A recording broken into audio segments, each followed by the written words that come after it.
Hey there, I'm Ashley, and this is New Day with Ashley. If you're looking for inspiration to make a difference and create lasting impact, then you're in the right place. Get ready to be encouraged by the stories of my guests who have taken risks, overcome challenges, and created opportunities. It's time to make the most of your new day.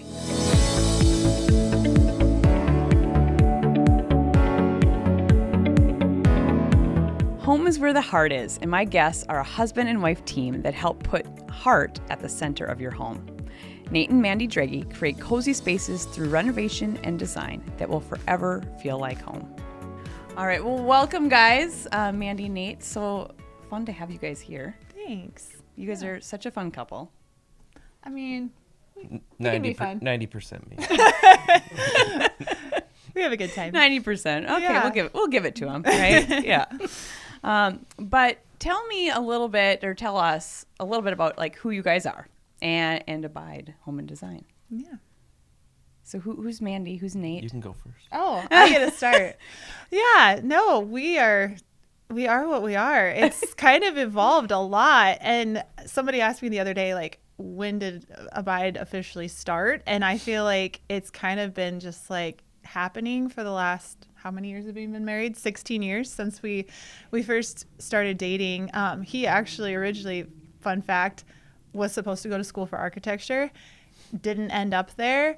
I went to school for education, for psychology, was going to be a school counselor, didn't end up there. But we both have just had this kind of underlying passion for design and building and creating. And I have definitely taken advantage of his skills in our own homes. And it just kind of started and has emerged into this is what we're going to do full time 16 years later. So it's just been a slow burn that's turned into something really cool this last year. Yeah. And working together. Yeah. Yeah. You know, like it surprisingly has been really easy working together. I think, you know, I grew up doing construction with my dad, and then my dad hired me out to about every trade to learn different skills growing up. You know, I got to see all the way from doing roofing to lawn irrigation systems and did a little bit of everything. Wow.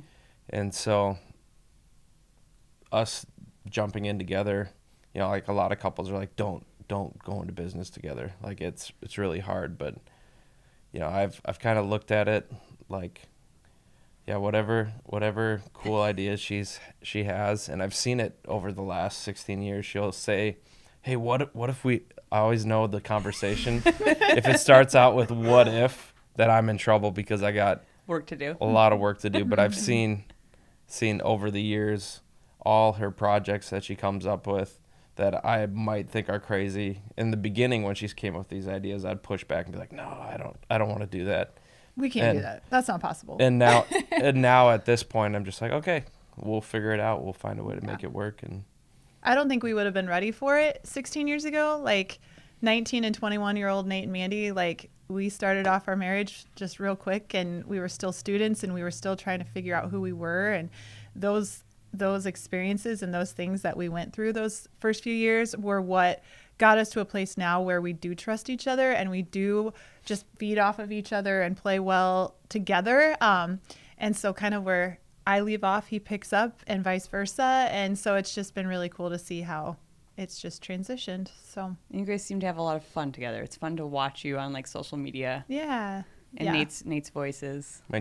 my Wisconsin accent there, or the North Dakota one. You never know who you're going to get. Like you really never do. Like We might have a few versions today yes, then. absolutely. We held a vote on Instagram to see if they wanted the voices or not. If they and preferred it or not. It was like a 9 out of 10 said Yeah, yes. So I mean, you got to go with what they want. Give the people what they want. Absolutely. exactly. Yeah. So it's good. you guys haven't always worked together. No. Yeah. So this has been, you know, was there like a moment where you guys knew like we're going to do this together? You know, like give us a little bit, like walk us back a little bit. Yeah.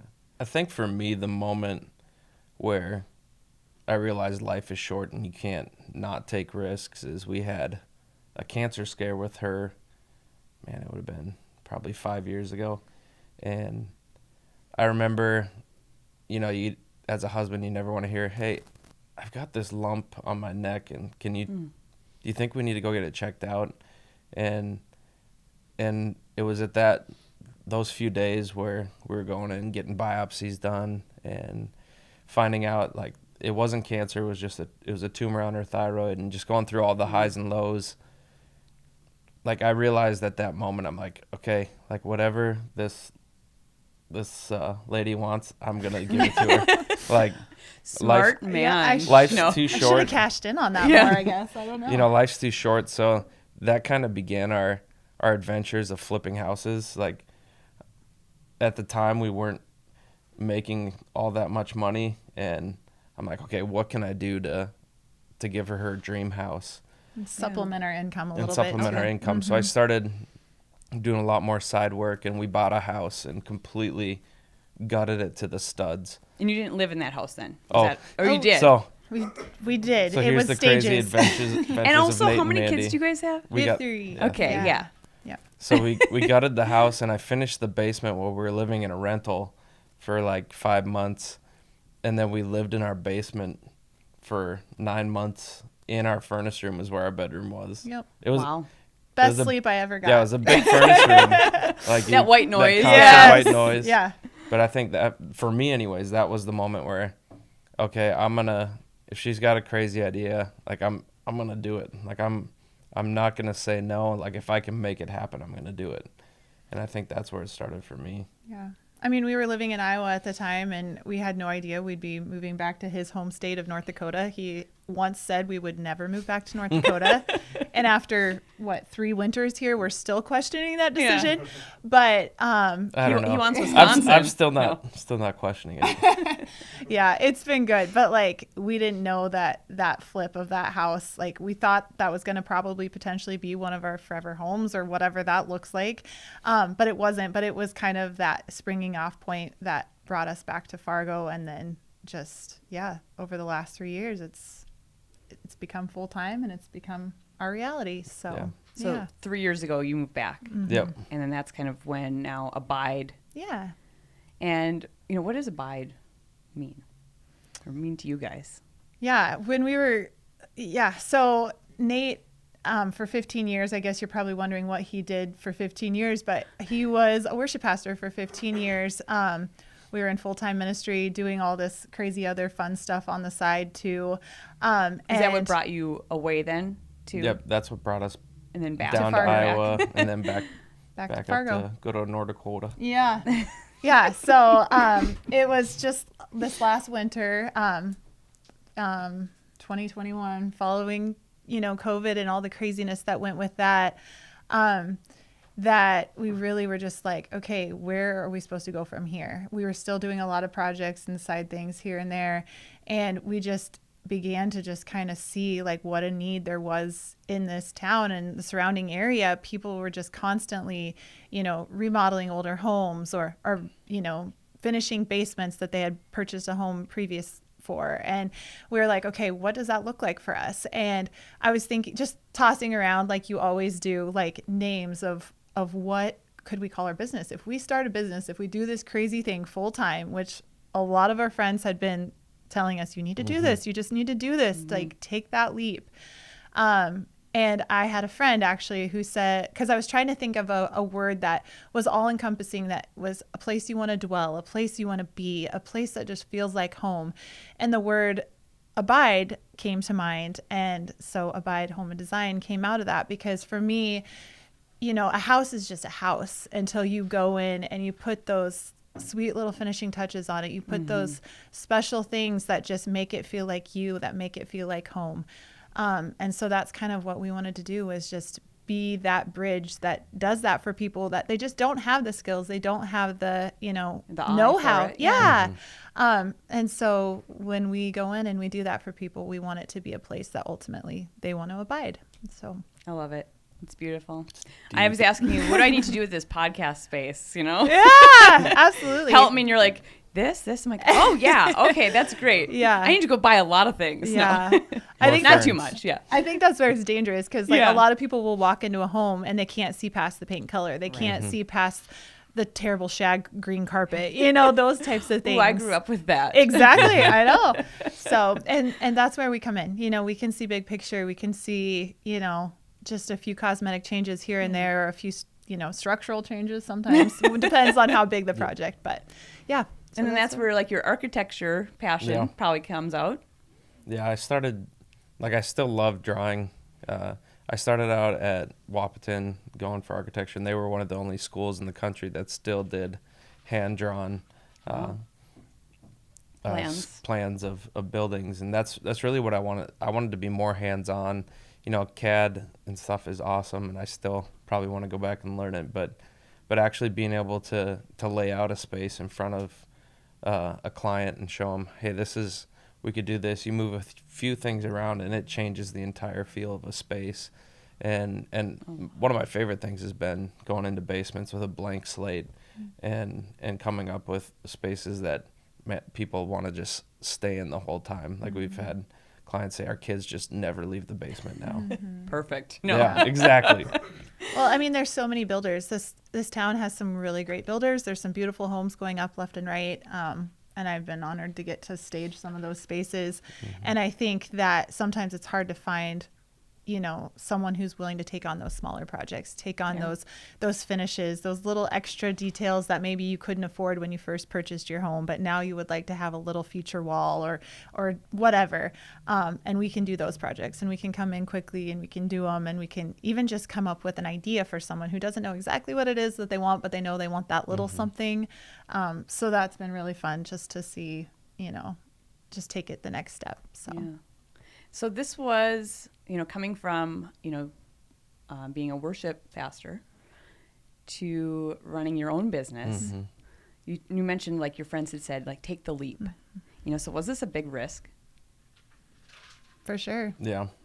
Like, it's a big difference when you go from having a paycheck that comes every 2 weeks to, hey, I've got to take the budget skills I've learned in the past working with budgets for church-wide things and take that into, okay, I've got a project here. How am I going to not only pay myself, but pay my subs, my part-time help, and still take care of our family? And it was definitely a big, like, oh, crap, what are we get? If we take this leap, it's going to be a big adjustment. And this past year, it's been great. Like, there's weeks where I work 80 hours, but there's also weeks as an owner of your own business where you can take a week off and spend with your family and do those things. So I think the rewards have far outweighed the risk. Would you agree with that? Yeah, absolutely. Yeah, it's just there's a huge learning curve there. Anytime you decide to start a company and be self-employed, you're like he said, you're not getting that bi-monthly paycheck. You're not, those insurance, all the things that you don't really think about because it's just there, is no longer there. And so it has been a little bit scary, but it's also been just really exciting to see how every time we're not sure where that next thing is going to come from, it comes, and Ashley, you were asking me if we have a website, if we have like all these things, and it's like, we have literally not had a single second to even like sit and do those things. We're literally just like going from project to project because of word of mouth, because of, your reputation just starts to kind of precede you when you treat people well and when you care about, the little things. And so that's what we try to do well, is just take care of those little details, really hear people when they tell us what they want, and not just see them as another person to check off the list. Right. So I think, that's a huge testament of what you guys are doing, that you don't have to have advertisement or website. And I think some of the big helps for us at the beginning were other business owners in town, like close friends of ours. David Reed at Radiant Homes, he was a huge asset for me, and then a mentor to you. For getting things started. And then Ross Mellon at Elevated Electric, those two guys sat down with me. They were two of the guys that were really like, you could do this, like, you got the skills, why are you waiting? And really sat down with me and said, hey, here's some of the first steps. Like, you don't have to have it figured out. That was the biggest thing for me, is the encouragement that you're going to screw things up. You're going to have jobs where you lose your shorts, but you're going to learn from those mistakes, and having them to coach me and to give me, insights and like, okay, if you're if you're not losing any jobs, you're selling yourself way too short. And I think the thing I learned is the value that we bring is we really, like, I'm OCD about stuff, like Just slightly, yeah. like Just like like you wouldn't tell from the state of my garage, but when it comes to like Or our closet, but or our other than closet, that, but yeah. when it comes to like finishing touches on things, like even paint lines, like I walk into a room and I look up at the cut lines on every single paint job. Like it's just an eye for detail that I learned from Like from when the I guys see I work when I from. see his eyes wandering in the restaurant, I know he's checking out the finishes on the tile or something, and I'm like, babe, it's fine. Let's just eat It's okay. dinner. Just Yeah. Yep. So I feel like we're always designing. We're always like looking at things. You know, that's just how our your brains work. brains Yeah. work. Yeah, and it's And, And I've and what learned you to truly love. channel my inner Mandy. like don't know I'm what like, the- well, Mandy would do this. I totally know she would. Like if I go to do a estimate on a house, I'm like, I can tell you what my wife's gonna say. yeah, he's gotten a lot better at gauging. That's for sure. Yeah. So But that's good. I mean, you guys, work so well together too. And I think, again, like, people just know word of mouth of, we want you. I asked you for I wish I wouldn't have asked for advice on how to paint our cabin. I'm like, oh my goodness, That's I'm a going to lot be more painting. steps than you I'm think like, it was. I will be painting all summer long. Yeah. but it will last. It will be there Yeah. forever. Yeah. No, it's so good. Oh, but I'm like, so thank you for that advice Yeah. even too. Yeah. That was great. Yeah. Do you guys have favorite projects that you've done? For me, it's probably our house in Iowa. Yeah, that was Like, kind of our starting point, yeah. actually. Yeah. Because we've been in 11 houses in 15 years. Wow. And so we've done a ton of different projects for houses. And then in college, I worked full time doing construction while I was going to school. But I think probably my favorite project was our house in Iowa, because that was kind of coming off the cancer scare with Mandy, and we put like, I did things that I fought her 110%. Like, what's that tile pattern?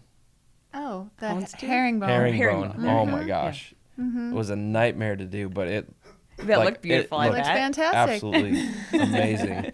And it's where I kind of learned to, okay, if she's got an idea, we're Let's going to try go it. for it. Yeah. And It's and those I little had- details that make all the difference, I think, though. Sometimes just thinking outside the box a little bit, because I think that's what bothered us the most about so many houses is how cookie cutter and I mean, in Fargo, a lot of them are, your typical, like, There's a split few level. different styles. yeah, and, yep, that's what you get. And so for us, it's just always fun to say, well, maybe you don't need to rebuild. Maybe you don't need to add an addition. Maybe you just need to make this a little bit more functional, a little bit more fun, a little bit more the style that feels like you. And so being able to like work through those things together, and sometimes he has to rein me in, sometimes it's beyond what we're able to do, Yeah. but I think it's been cool. I would agree with him on the project.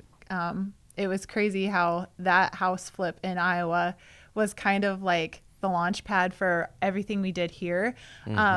And like he has the people who have kind of spoken to his life and been mentors to him. But I also have worked at Eco Chic the last 3 years with my girls over there, and literally came into that job with no resume involving any type of interior design. I'm one of the lead designers there now. And it's, my resume was the before and after pictures. Like that's what it was, And so had I not done that project, had we not gone through that experience over those 2 years, I wouldn't have even had that. So it was just really cool how just, that challenge that we did together, and that crazy season of life led us back here and then allowed us to kind of just like spring off of all of that into what we're doing now. So it's been really cool to see that happen. And it's so cool to see you guys like doing it together and like just, taking a risk, overcoming all these other challenges, not just the challenge of starting a business, but health issues and moves and Raising 3 kids. raising your kids. surviving North Dakota winters. Yeah, all the things. Yeah, absolutely. And you still get to do music. Yeah. So that's great. Yeah. And you still get to do your voices. Yep. Oh, yeah. And it's fun to All watch the you guys time. on social media with that. It is. Yes. It's good. Yeah. Now, one piece of advice or like encouragement that you could give someone else that's looking to maybe start their own business or do something they've, wanted to do, but they're scared because there's that risk. Mm-hmm. I think what I said before, life's too short. You don't know what tomorrow holds. Like, I think what COVID like brought out to me was like, man, I can control nothing but what I can control. Like, if you want to start your own business, like it really does put the ball in your court. Like, if you're willing to put in the work and if you do a good job, you're gonna succeed. Like, there's gonna be hard times, there's gonna be hard things, but like when you don't have things that, when things were out of my control and stressful and hard, it was so much harder for me to make my dream of starting my own business become a reality. And when I realized, all right, I actually can take things into my own hands and start my own business, control a little bit of what my destiny is. I don't have to rely on someone else for a paycheck. I can go out and I can control basically how much money we make depends on how hard we're willing to work, to where a lot of times when you're in an office job, like the benefits are you get benefits, you get your paycheck every 2 weeks, but you maybe get a 5% raise in a year, and doesn't matter how hard you work, doesn't matter what effort you put in, you don't have the opportunity for growth as you do when you have your destiny in your own hands. And I think that's one of the things I learned. And there is amazing people in this town that will help you. Go ask for advice. Like, I think that's the great thing about most North Dakotans is if we see someone else that wants to do it. I've had a couple kids that have worked for me part-time, and I told them the same thing. I said, if you need anything, come ask me. Any advice on what you're doing, call me any time of the day. That's what people did for me in the past. I still call my boss that I worked for in college. If I run into a problem that I can't solve, I call Nate and I say, hey, I got a little in over my head. What do I need to do? And I think that's the beauty about Fargo is there's those people. If you're willing to put yourself out there, that will help you, and that will. So take the leap. Just move forward. I think some people are so frozen and so stuck because they don't know what the next best thing is. And I think sometimes there's no next best thing. It's just moving forward. And like my mom always, or someone, I think it was my mom, said, when one door closes, God will open a window. And I think that's what it's been for us too. Like, sometimes it's that big slam in the face that's a hard no that forces you to climb a little bit, and then you realize, oh, here's my out, or here's my next step. And sometimes it's not written in stone, it's not right in front of us, but sometimes it's just moving forward, and like he said, like just doing the next best thing you know how to do, and then relying on those people around you that are going to be those support systems that are going to give you that advice, that have maybe gone down the road ahead of you, that are just there to walk alongside you and just get you down the road. So I love it. That's good advice, good solid advice, good North Dakotan advice. But yeah, really, I mean, and what an inspiring story you guys have. Like, it's awesome to hear, and how you guys could rely on each other. I mean, like, not everyone can. Yeah.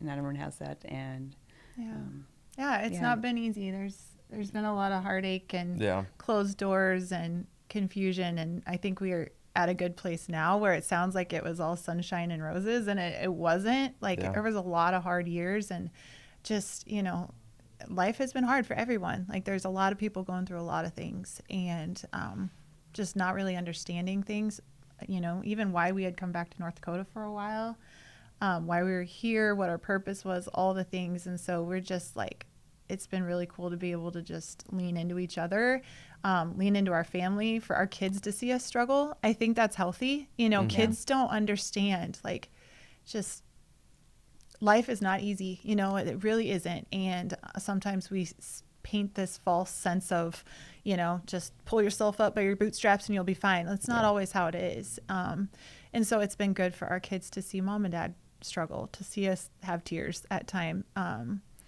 and to just see us continue to lean into each other and into our faith and into just the things that our parents taught us, work ethic, and just to keep moving forward. So, yeah. One of the things that I've written, like I'll hang like random quotes up in my garage or pictures of my kids have drawn. And one of the ones I wrote down this last year was, you can't wait for things to be easy till you decide to be happy.